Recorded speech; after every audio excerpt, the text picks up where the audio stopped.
এবং গোপন চুক্তি ভাই দেন না চারজন সুনির্দিষ্ট ব্যক্তির বিরুদ্ধে অভিযুক্ত ব্যক্তিরা হলো রিয়ার অ্যাডমিরাল এস.এম. মনিরুজ্জামান, যিনি বর্তমানে চট্টগ্রাম বন্দরের চেয়ারম্যান হিসাবে নিয়োজিত আছেন। 2 আশিক চৌধুরী, যিনি বিরাট সাবেক চেয়ারম্যান ছিল। 3 মুফতি সিদ্দিকী, যিনি প্রধান উপদেষ্টার বিশেষ হিসেবে দায়িত্ব পালন করছেন। 4 নম্বর ছিল শাখাউত হোসেন, যিনি নৌ উপদেষ্টা ছিল আর কি। আমাদের মূল অভিযোগ 3টা: নিউমোরিং টার্মিনাল এবং 600 কোটি টাকা সম্পত্তি দুর্নীতি, যেটা বিভিন্ন পত্রপত্রিকাতে অলরেডি উঠে আসছে। চট্টগ্রাম বন্দরের নিউমোরিং টার্মিনাল দুবাই ভিত্তিক কোম্পানি ডিপি ওয়ার্ল্ডের সাথে কনসেশন চুক্তির জন্য অভিযুক্ত ব্যক্তিরা মরিয়া হয়ে কাজ করে, আপনারা সকলে জানিয়েছেন।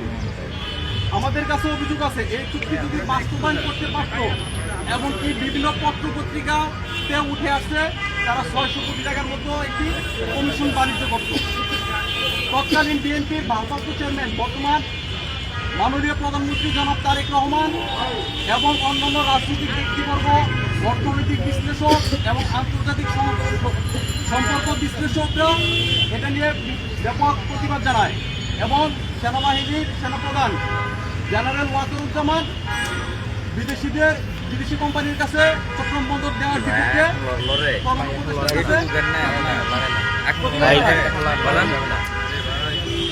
এবং ঢাকা বিশ্ববিদ্যালয়ের শিক্ষার্থীদের সংগঠন স্টুডেন্ট ফর সভারেন্টি এবং চট্টগ্রাম বন্দরের শ্রমিকদের সংগঠন, বিভিন্ন সংগঠন রাজপথে আন্দোলন করে চট্টগ্রাম বন্দর দেওয়ার বিপক্ষে, যার ফলশ্রুতিতে চট্টগ্রাম বন্দরের নিউমোরিং টার্মিনাল আপাতত স্থগিত আছে। তবে আমরা অভিযোগ পাচ্ছি এটা নিয়ে গোপনে আবার তদবির বাণিজ্য করতেছে।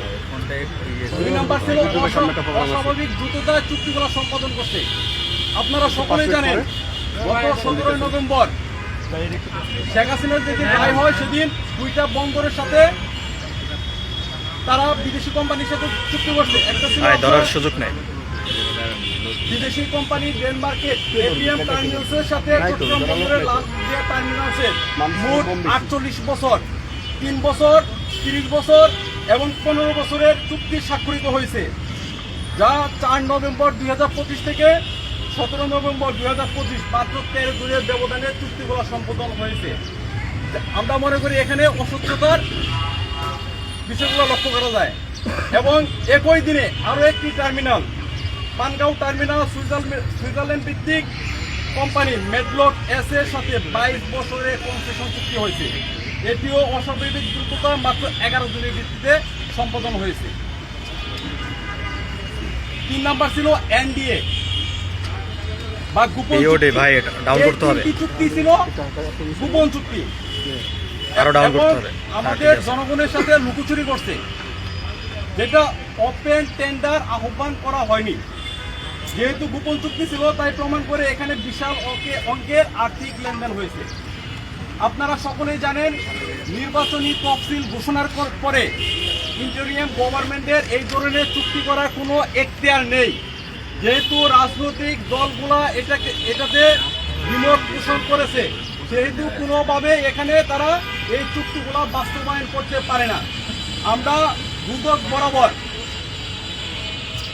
3টা আবেদন জানিয়েছি। চট্টগ্রাম বন্দরের নিউমোরিং টার্মিনাল সংক্রান্ত কনসেশন চুক্তিতে চলমান লিজ প্রক্রিয়া এবং লালদিয়া পানগাঁও কন্টেইনার টার্মিনাল বিদেশি কোম্পানির সাথে গোপন চুক্তি করায় উপরোক্ত 4 ব্যক্তি কর্তৃক ক্ষমতার অপব্যবহার করে নানা ধরনের কমিশন বাণিজ্য এবং ঘুষ লেনদেন সংঘটিত হয়েছে কিনা তা তদন্ত করে দেখার জন্য আমরা অনুরোধ জানিয়েছি। তদন্তের স্বার্থে সংশ্লিষ্ট ব্যক্তিবর্গ এবং তাদের পরিবারের দেশি বিদেশি ব্যাংক অ্যাকাউন্ট তদন্ত আর্থিক লেনদেনের বিরুদ্ধে প্রাথমিক তদন্ত শুরু করার জন্য আমরা দুদক বরাবর আহ্বান জানিয়েছি। তদন্ত চলাকালীন সময়ে প্রমাণ নষ্ট বা বিদেশে পলায়নের সংখ্যা এড়ানোর জন্য পর্যাপ্ত সংশ্লিষ্টদের দেশ থেকে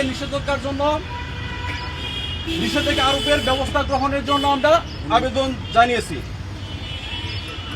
আমাদের আজকের প্রেস ব্রিফিংয়ের এই ছিল সংক্ষিপ্ত